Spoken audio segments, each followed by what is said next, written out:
For over 400 years, it sat on every map of the Gulf of Mexico. Cartographers drew it, explorers searched for it, governments claimed it. It had a name, Bermeja.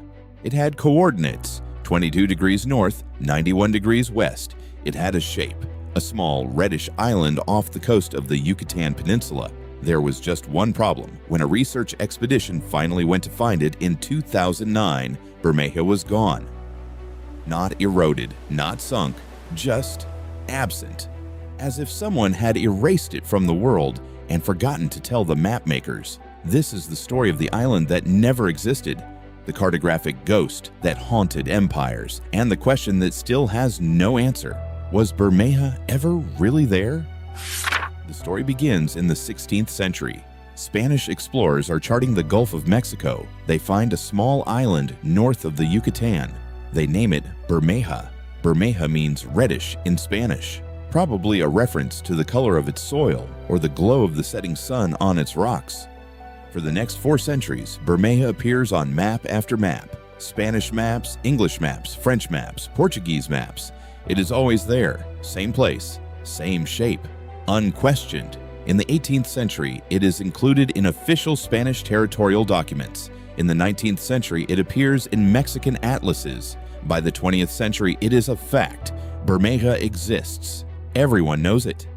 And then, in 1997, a Mexican fishing vessel sails to the coordinates. The fishermen look around. Nothing. Just open water, deep water, no island, no rocks, no reef, just the blue emptiness of the Gulf.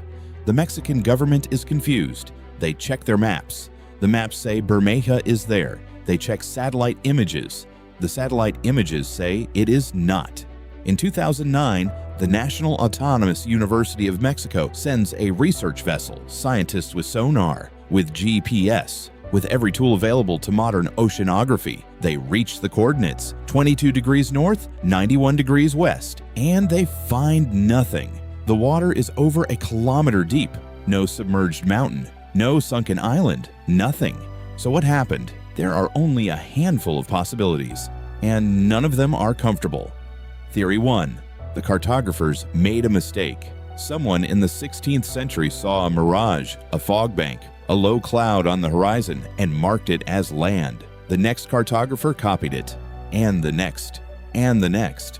For 400 years, everyone copied everyone else's mistake. Bermeja was never real. It was a ghost born from human error and perpetuated by human laziness, a cartographic virus.